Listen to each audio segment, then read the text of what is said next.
Welcome back to another episode of the Arch Study of You. I am your host, Cameron Gilmore. Man, I am excited for this one. Let me tell you something.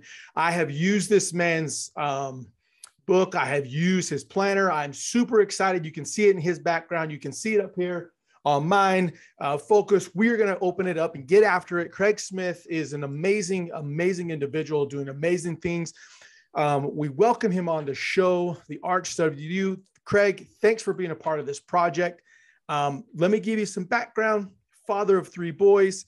He's the owner of Greatest Day Mindset, focuses on marriage, motivation, and mental wellness. We'll get into that as well. He's got a podcast, Greatest Day Podcast. We are going to talk about his life-changing journal. So before we get into really heavy into this, Craig, take 5-7 minutes, introduce, kind of tell us a little about who you are, growing up, your passion, and then obviously your why. Thanks. Yeah, man, this is platforms like this. First of all, like just thank you for what you're doing. Being someone who started a podcast a few years ago and have had guests on, I don't do much of that anymore, but it's just a cool place for people to, free content out there. Like people can just tap into all these resources. So I'm always honored when someone's like, you're doing something special enough that I want in my space, and I never will take that for granted. So I appreciate you and honor you and what you're doing. So, man, yeah. So about me, I guess I've been asked this before, and I always love asking the question, but I hate being on the receiving end of the question. But I've really drilled it home lately too, like just thinking about it. So who am I? I'm a powerful man of God. I'm a patient, I'm a present father and husband. And I work every day to try to show my family I love them in all ways I can. I'm a faith spreader. I'm a love giver. I'm a hope dealer. And I'm just here trying to help people break through the barriers of their lives and create what it is and who it is they want to become. That's really what defines me. Some of the thoughts in going into podcasts like this and just discussions and fun conversations like this really make me go back in time and think about who I am and where I came from. And nothing about what I'm doing in my life suggests where I came from. Nothing says I should be doing what I am right now. Like I shouldn't necessarily have an introduction like you gave me. Nothing about my past says, oh, this is someone who's going to have a book. He's going to create this life-changing journal that people are going to buy from all over the world. And they're going to send him messages that say, wow, I can't even believe the way this has impacted my life. And because I came from really not much of anything. A single mom, she got pregnant from this relationship she had, very short-lived relationship, and decided that person shouldn't be in my life. Good for her. And she dealt with her own shame and confidence and getting kicked out of the church she was a part of and all these things. But really, I look back now and it's like all of that stuff has completely shaped me, who I am today. And I know we're going to get into all this stuff about that. But coming from nothing, I think I've always had this mentality inside of me that's like, we got to hunt for the good. We got to find the good in what's happening. Like we have to, because what else do we have? What else do we have? And I didn't really recognize that till I was an adult doing all my own work, right? My education to become a therapist and my coaching with clients and really sitting back and going, yeah, all of this stuff really shaped me, who I am. And it's kind of always been there. And I didn't recognize it as a kid, but now I can see it. So it's really cool. Wow. Okay. So I have to, because you brought it up, take us back to I don't know, have you ever talked to your mom about that decision of not allowing this individual in your life? What was that decision? How did she come to it? Did she tell you, this is why I made the decision? This is what brought up to that decision. And how has that decision, obviously we'll get into it, but take us back to that decision first. And then I'm gonna have a follow-up question to that. But what was that decision like for your mom to say, you're not a part of his life? Yeah. Like I'll make sure my mom listens to this and she gets to hear this, my praise for her, but it's, she I did the math one day, probably like 10 or 12 years old. I'm like, all right, September 17th, that's my birthday. I was 2 weeks late. Let's go back 9 months from there. That's about January 1st. Hey, Mom, what was going on around New Year's Eve of 19? And she was like, we're not talking about that. We're not talking about that. Like, we're not doing that. I was like, I'm not stupid. I got it. And she had, I just talked to her 2 weeks ago about this, 2 weekends ago, and maybe I'll expand on that too. But I have helped her really kind of clear some of that shame up and over the years, and just being like, Mom, you are exactly what I needed in the way I needed it to become the man I am today. Like, be proud of the decision you made. There's zero shame based on this thing, zero. But as a kid, I saw this box, had all these records in it, and oh man, there's a name on the box, and it was my biological father's name. I didn't know that until I started to make connections of his mom wrote a book, a children's book, and I had a copy of it. I see her name because she gave it to me. She was more involved in my life than he has ever been, right? And it was only very brief. Gave me a stuffed animal, gave me a book that she had published, a children's book. So I see her name and I'm like, oh, that's my biological grandma. I see the name on the box of records and I'm like, that's him. That's my dad. And so I asked her about it. And that's very uncomfortable for someone who hasn't dealt with those feelings. Yeah. And now here comes this kid, this 10 or 12-year-old, I don't remember exactly when, but saying, hey, what's up with this? Tell me about this name. What do you know about this name? And I remember that conversation, and then it went away for years. But as we talked more about it, as I became an adult and I got married, and then I'm starting to have my own kids, like I'm bringing it up again with her, just teach me. There's no judgment here. Just teach me about where you were at. Right. And it was very much that, like, it was impulsive. It was more of just, hey, by the way, you can get pregnant after one time. I'm like, all right, thanks, Mom. And it wasn't a relationship. So there was no reason to just by default make one out of it. I was like, well, good for you. That's awesome. And so that's where she came from in that decision. And that's a powerful decision. And I don't think she was probably a very solid or powerful person at that part of her life. But she said, you saved my life. And so I don't regret a minute. And I said, neither do I. That's amazing. I love that. Because you dive into the space of, look, there's, I don't care where you are in this world, right?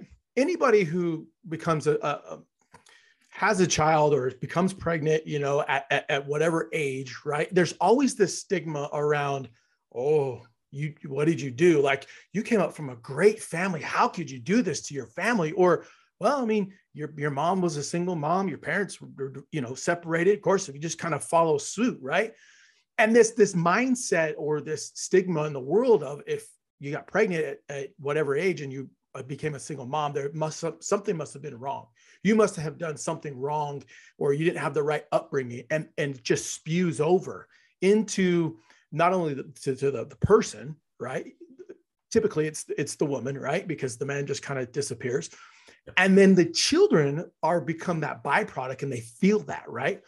They feel that, I mean, I know I'm accepted, but I can feel it from other people, like, okay, I get it. You can do the math, right?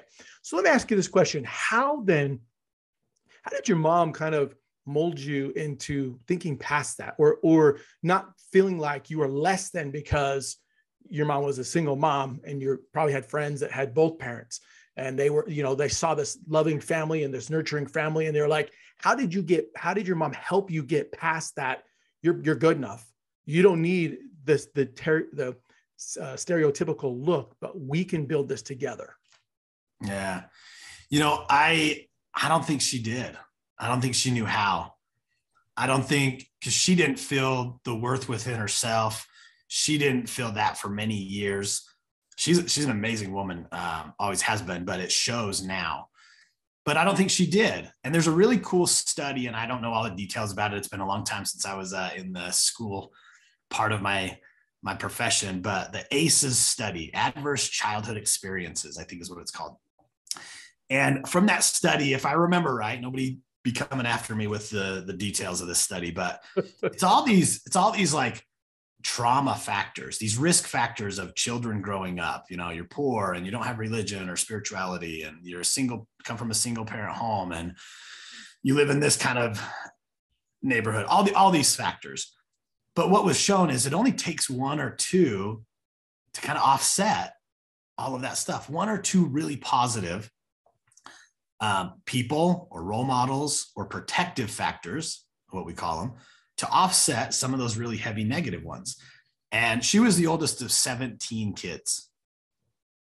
Yeah. 17? All you listeners, pause that, rewind. Yeah, you heard me right. There wasn't a glitch. She was the oldest of 17, and which meant I had aunts, an aunt that's 2 weeks older than me, and I've got a brother who's 5 years older than me. So the second she was born, she was already an aunt to my brother who's 5 years older. I mean, it's crazy stuff.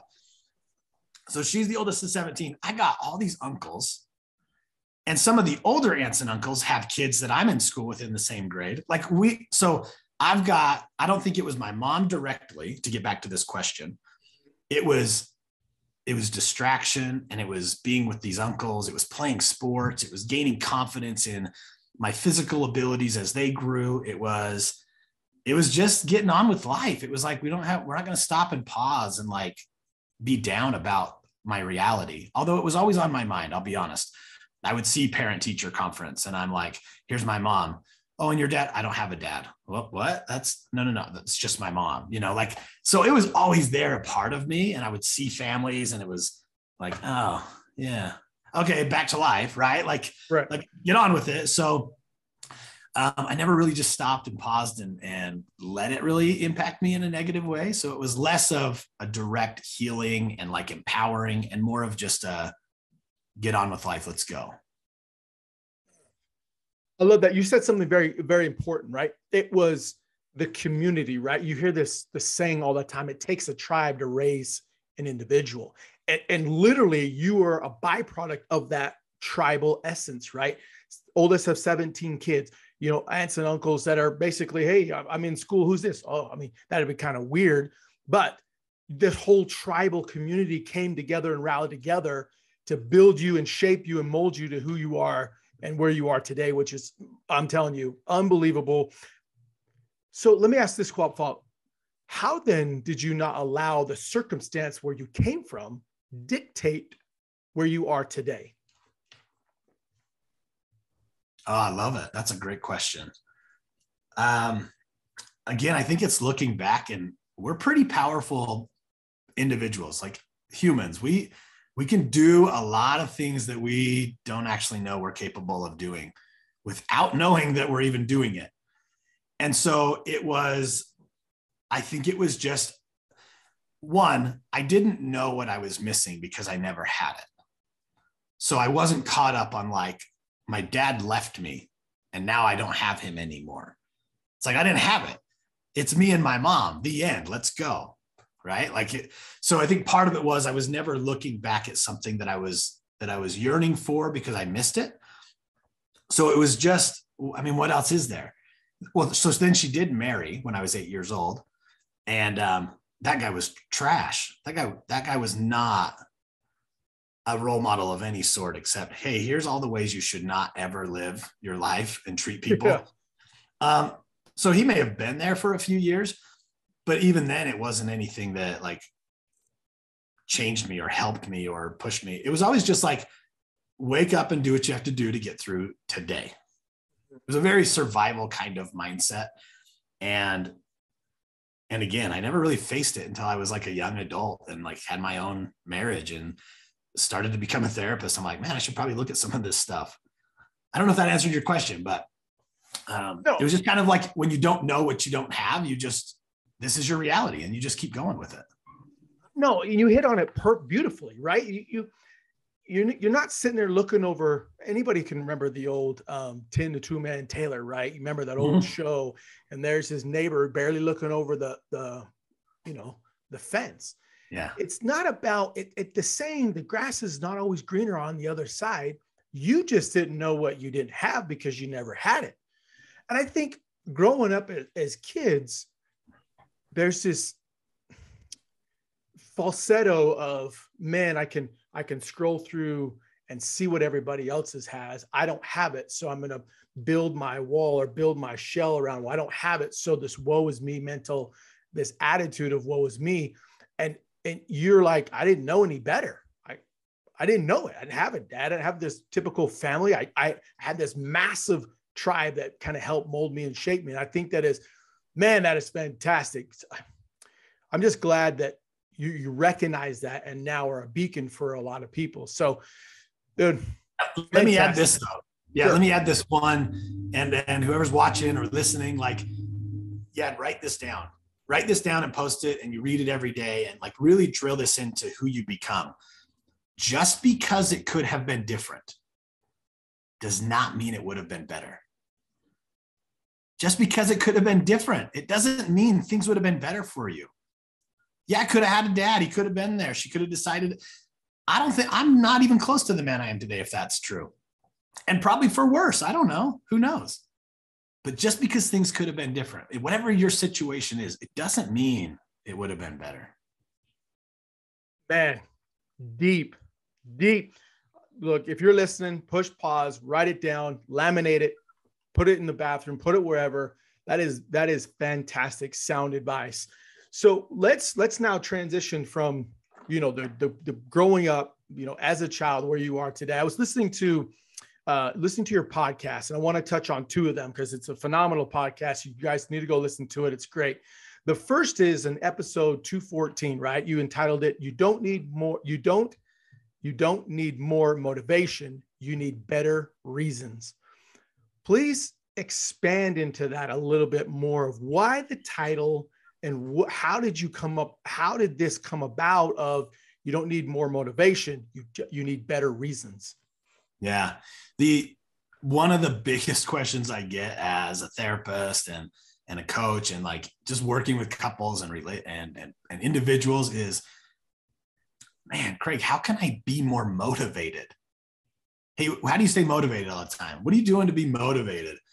And I'm like, all right, we got to take this to the podcast for a second. You don't need more motivation. You don't. Listen, if motivation were your best friend, you would not stay friends with that person. They don't show up when you need them.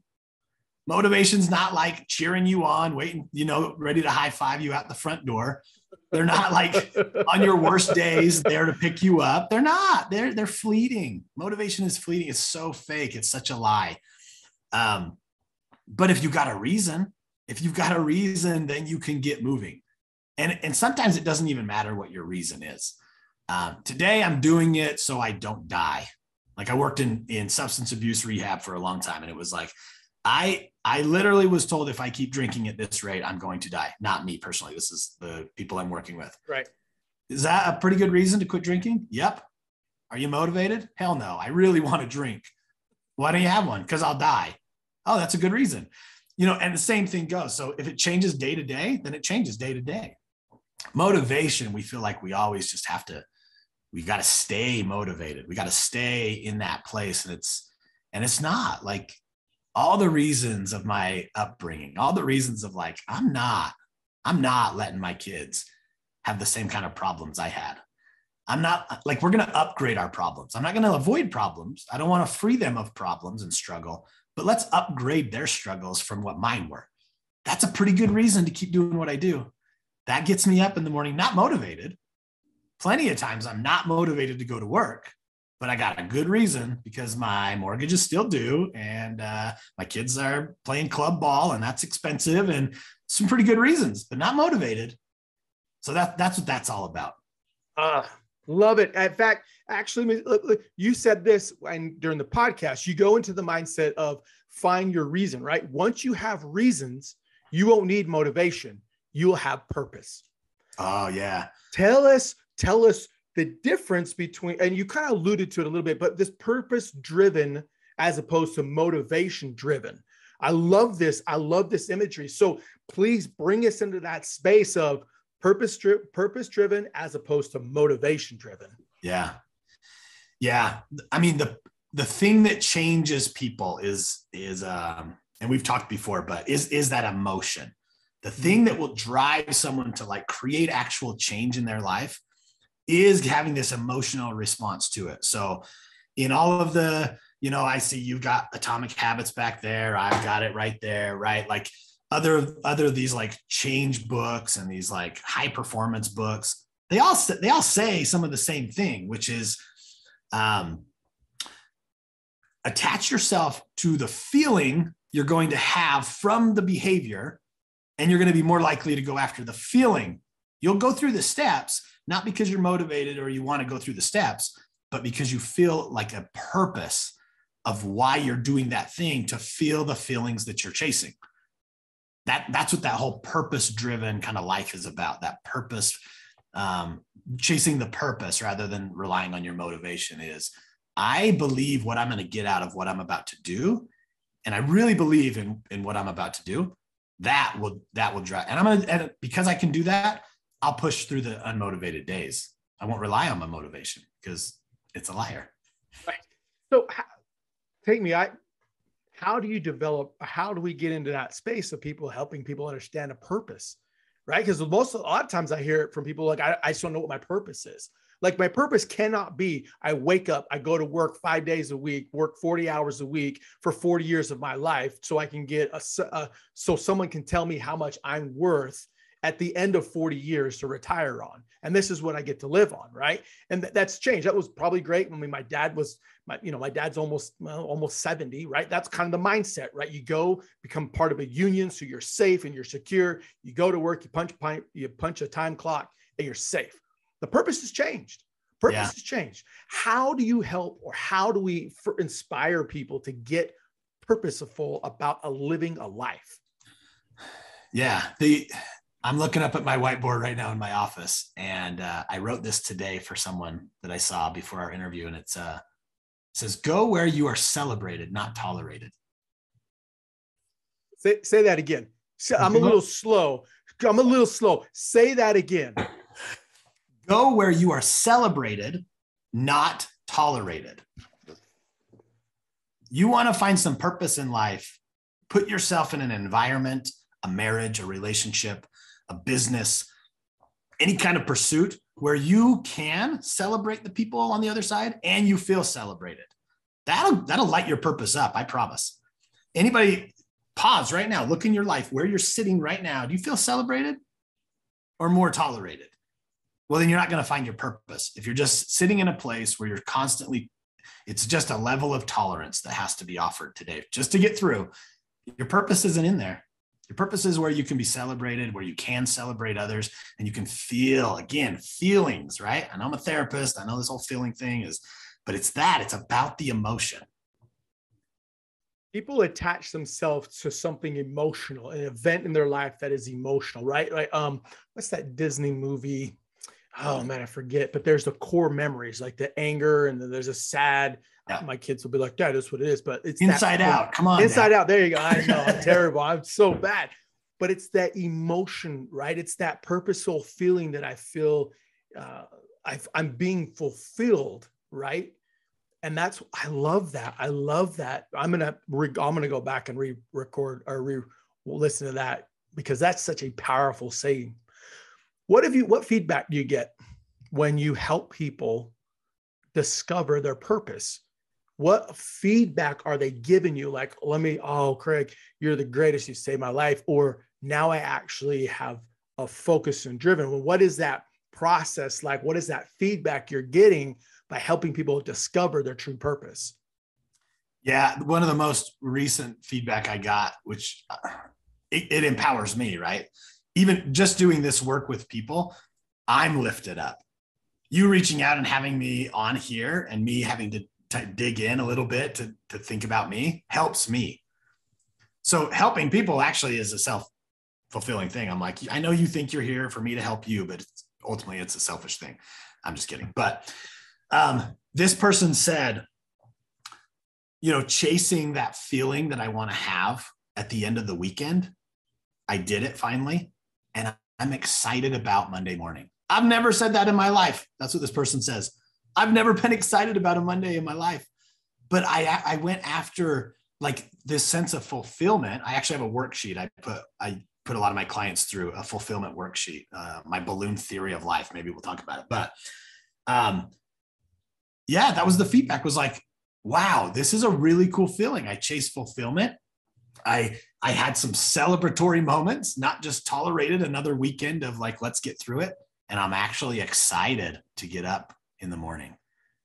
I mean, who doesn't want to be excited about getting up in the morning, especially on a Monday? Right. So that's a pretty cool thing when you can go after this fulfillment, which I love that word. I think we need to use that word a whole lot more when talking about, you know, what's helping, what are we after, you know, eat purpose aside, you know, motivation, all these things. I want a fulfilled life, not just happy, because there are happy people, they're not fulfilled, but fulfilled people, those are some happy people. And happy people wake up on a Monday going, what am I grateful for? How can I get going? What can I add to the world? Like that's what it's about. Man, it's so true. Like that fulfillment, right? That I know a lot of people that make a ton of money and they are not fulfilled. They're like, man, I could go find more. I need to make more money and then I'll be happy. No, you won't. I know people that, I mean, my parents are in the educational system, right? And there are teachers that just love to teach. They don't make a ton of money. I don't care who you are. If you go to the educational field, you're not making anything. And they are some of the happiest people that I know. It's because they're living that fulfillment, that fulfilled life, which I think is fantastic. I think it needs to be shared more about that fulfillment. So I want to talk about another podcast that I listened to that's fantastic, right? It's called Creating Boundaries, episode 198. I love this statement. It says, the ones that have the hardest time with your boundaries are the ones that benefit the most from you having none. Now, let me read that again, okay? Because I love this statement. I want you to expand and talk in more in depth about this. But the ones that have the hardest time with your boundaries are the ones that benefited the most from you having none. Please expand what you meant by that and give us that insight. Yeah,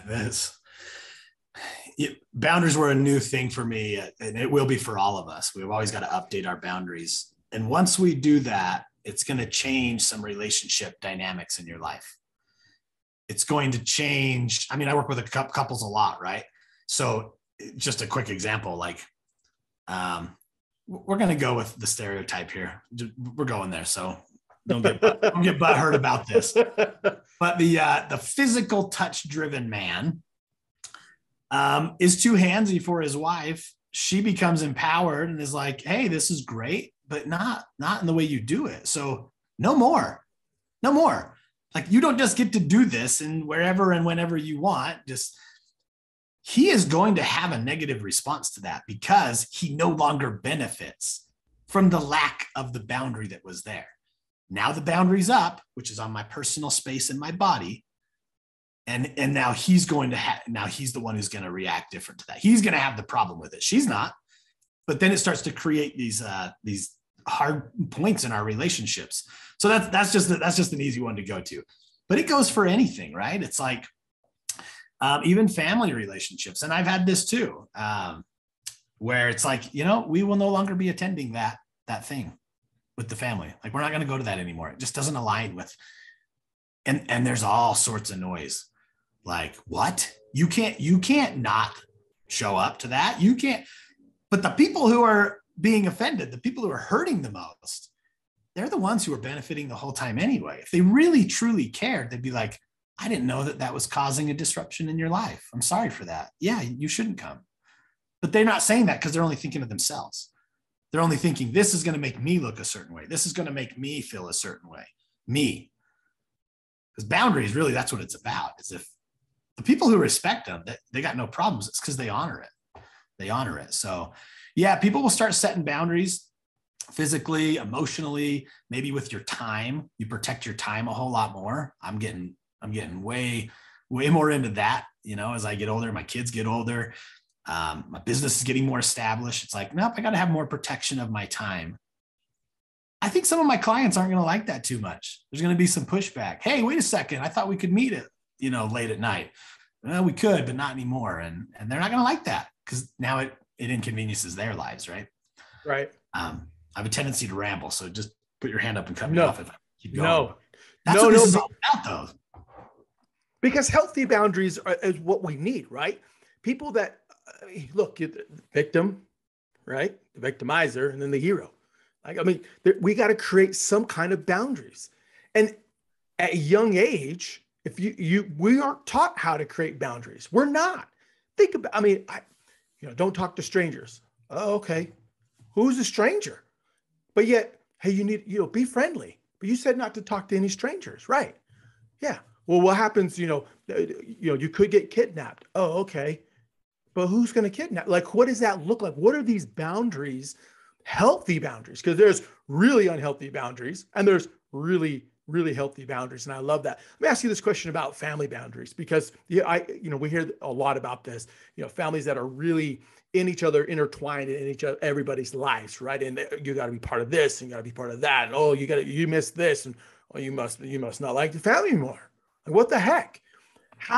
Just give us one or two key things that someone can do to help start to create healthy boundaries with that type of a family mindset. And what can they do when they start to feel like they are the ones that are causing the problem? They feel that guilt inside, right? Help us understand. Take us into that if you could. Yeah. And you said one of those powerful emotions, which really keeps us from setting boundaries, is that anticipated guilt. I don't want to feel that. I'm the bad one. There's going to be confrontation when I set a boundary. There's going to be, there may be rejection, ultimately meaning abandonment. And I don't want that. Like, that doesn't feel good to me. So I don't set the boundary. There's going to be, like you said, there's going to be the guilt. There's going to be, maybe with this boundary, my safety is going to be jeopardized. So no, I'm going to keep that. Or in that marriage example I gave, if I set this boundary, maybe my husband leaves me. Maybe I end up losing so maybe I shouldn't do that. I'll just let it keep happening, or whatever the scenario is. So how we can do it is one of the most underused skills of humans, and that is difficult conversations. We've got to just start having conversations of and early, right? Even with the kids. What let me ask you, how many kids do you have? I have 10. 10 kids? Yep. Okay. One of the most triggering words for most dads or even moms that a kid can say is what? I know you're on the spot. Just go with it. For me, it's like, I can't. Ooh, okay. Me too. I can't. We don't say that in my house. We don't do that. I can't is worse than the F word to me. because you're limiting. You are already going in defeated. Yeah. You are already going in with this limiting belief of, well, I can't do it. Yeah. No. I did. Speaking of podcasts, go back and look through somewhere in the podcast. I did a podcast titled "I Can Figure This Out." Yes. So, doing homework with one of my sons, I can't. I'm like, okay, you can't say this anymore. Instead, how about we say, I don't know, but I can figure this out. I can figure this out. So that was the change of the language in that. But speaking of this whole boundary thing, no is like a really big, mostly is a trigger word for most people. Mm-hmm. Because once again, it's a boundary being set by the child, and who's having the most reaction to it? The one who doesn't benefit. Clean your room. No. Who got hurt? The parent. Put your shoes on. No. Who got hurt? The parent. Right? Those are the ones who have the hardest time with it, because it's them who's being negatively impacted. But then we tell them to go out into the world. And if this is happening, and if that's happening, and you got to protect your body, and you got to say no. But then we wrong them in our own house when they say no. How confusing. How confusing is that, right? Like, you never say no to me. You don't say no. Don't you dare say no. I've said those words, by the way. I've said that, like, don't say no to me. Yep. But then I want to empower them to be able to say no and have their. So I think there's some identity kind of like confidence confusion when we send wrong messaging. So it's like, just let's have some conversation.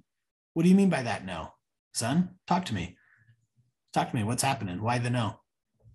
And I probably can understand a little more if I just listen. And then it's like, oh, I get it. Okay, so how about we do it in this way? But back to what I was saying was we got to have uncomfortable conversations. That's how we begin to set boundaries, because ultimately it is going to feel, we've all been taught that it is going to feel like rejection and abandonment. It is going to feel there's some guilt, maybe some shame attached to that. It is going to feel confrontational, which not many people will say is a positive word. It's not a negative word. Confrontation's great. We need confrontation. Yeah. So we just got to start by that, like conflict, confrontation, the word no, all these things. This is okay. Let's just learn more about it. And we got to talk. So this, I mean, you bring up a very good point, because the word no is like a trigger for everything, right? You know, did you do your, did you get your, do you chore? No. Really? All right. Did you pick up your room? No. Got it. Hey, I got my stuff done. Can I get my cell phone? No. You didn't get your stuff done. Come on. So help us then. I got a question. How then do we help with self-identity? Because listening to you, it's this child now has like, I'm being told no here, but I'm being told to say no in the world. And this has got to create some kind of self-identity struggle. You know, when do I say no? How do I say no? I can't say no to an authority figure, because then it reverts back to when my parents were saying no as a kid, but now I'm older and I can't say no, but I should say no. Give me one or two, give us one or two things that we can do to help empower our children in those times where we need to do the right type of correction and not the wrong type of correction. Modeling, like live the message you want your kids to leave your house with. You know, my oldest is 11, so I got a little bit more time to either benefit or hurt in my parenting ways. And I might not even be qualified to be answering this question, but if I'm saying, did you pick your room up? And then he comes into my room and it's a disaster. I mean, really? This is a little tough, right? Like, I'm going to enforce the heavy hand here and put the foot down and inside out, right? I hope he's going to drop the boot or whatever it is. I'm going to do it, but he's watching me. Hey guys, you got to put your dishes in the dishwasher after. Yeah, there's my cup over there on the counter, you know? Mm-hmm. So it begins by like, work on one of the best parenting tips I ever heard was live your life and let your children watch and learn.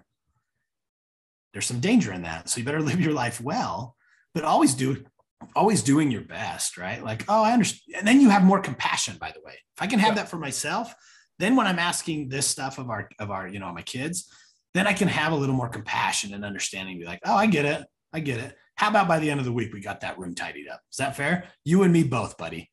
I'll get mine tidied up. You get yours. And then we're going off to do this fun thing together. So it's this collaboration. It isn't this like power struggle or control kind of house.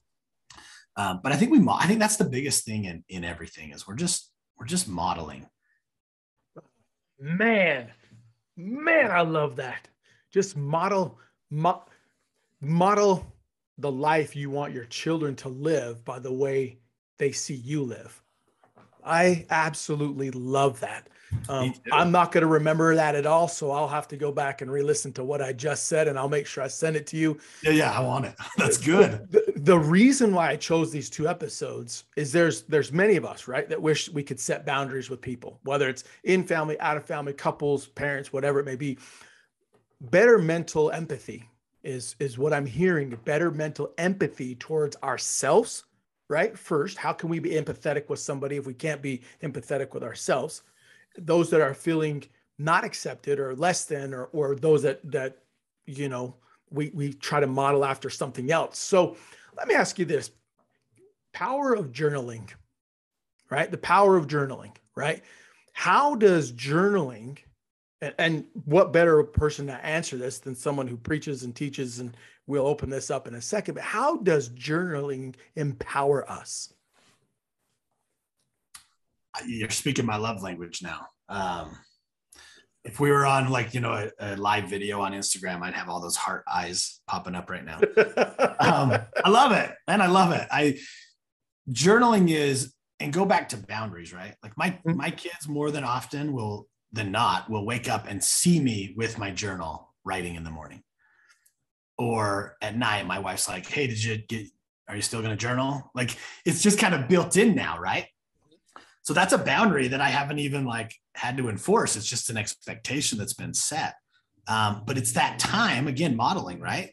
It's that moment of saying, you are worthy of taking some time for you. Like, you deserve just that protected time for you and your thoughts and whatever's inside that. And that's why I created this journal anyway. It's not just a book with open, pages and lines. Like, there's prompts in there, and there's some words in there that are teaching you and pushing you in a direction. And it's all about the science of the brain and teaching that. But the power of journaling is just that. It's a wiring process inside of the mind that, like anything else, any other programming we're doing in life, it's an intentional programming to start to hunt for the good inside yourself and outside of yourself in the world. So what's the difference then with journaling of, I'm going to record it on my phone, I'm going to type it on my keyboard, I'm actually going to take pen to paper and write it down? What is the difference? What has the biggest impact to you to me as an individual, to as a child, of those three things? And which of those three things would you recommend? Any of them, if you're doing nothing, just start. Just start. Start speaking your heart in some form. Type it, great. Speak it into your phone. I've done that. But there is such a power in coming back with that tool in your hand and you're ready to write. I mean, think if we write the sentence, Cam, you are a phenomenal human. How it took me a split second to say. If I'm writing it, I'm probably still writing it at this point right now. Yeah. So by writing it, I'm slowing down my thoughts. I'm slowing down the process of my own mind. So now I'm formulating it in my mind. I'm moving my hand in a way that's writing the word. I'm reading it as I'm actually writing it to make sure I'm getting it the way I want to say it. And now it's there and I can look at it again. I just got it 5 times more than speaking it or than typing it. The process itself, I engage so many more senses by writing it. And then here's the coolest part. And I've got mine right in front of me. Now I get to go back. I can go back and I go read all this stuff. I can go read this. I can go look back on February 5th. Oh, that was a good entry. Wow, that was some good insight. I like that. I'm going to borrow that again today. I needed this pick me up today. I don't know where I was thinking that day, but that's a good one-liner. I'm going to use that. It's there forever. We've got it. And here's the for me, one of the coolest parts. My best friend and coach and mentor who died before he even knew or I knew he existed. So it's all just made up in my mind. Jim Rohn. He's the greatest. Anyway, he has said, the thing that you're going to leave behind that's going to be the greatest gift to your posterity, it's going to be your journals. They're going to open that up, and here is a literal story. And how much is it filled? So anyway, your thoughts. I know you've been trying to jump in. Like, no. Look, I knew this was going to be so good. I knew this was going to be so impactful because in my mind, I had always thought, right, like your hands, like my hands, when you hold your hands up into the sky, right, your emotions and everything, it reaches all the way through, it pushes out through the fingertips, and that's the last place that it leaves. But also when you're reaching your hand, it's a dual direction. You're pushing out the bad, but you're welcoming the good. When I take that pen or pencil, whatever, a crayon or whatever it is, and I'm writing it on that page, I'm pushing my thoughts through my fingertips. And as I'm writing it, I am seeing the affirmations, or I am seeing the negative, or I am seeing the positive, or I am seeing anything that is up here is now it's etched in stone. We're not old school, but we're etching it in stone. And my journal is all over the place at best. There's parts when I'm like, oof, my kids read this and I'm like, my dad said what? They're like, yeah, Yeah, because there was the time, and I know what that time, but then they'll be like, oh, I see why I see this transformation. I think what you just said about journaling is it's so true. You get to go back and relive those emotions, right? We talked a lot about emotions. That emotional attachment that I have to my journal can do more than any other thing that I can think of as far as reading or being motivated or having that pathway. But that journal entry from me, man, Craig, you hit it out of the head with that. Thank you. Thank you so much for diving deep into the journal and hey, validating what I've been thinking about for the longest time. So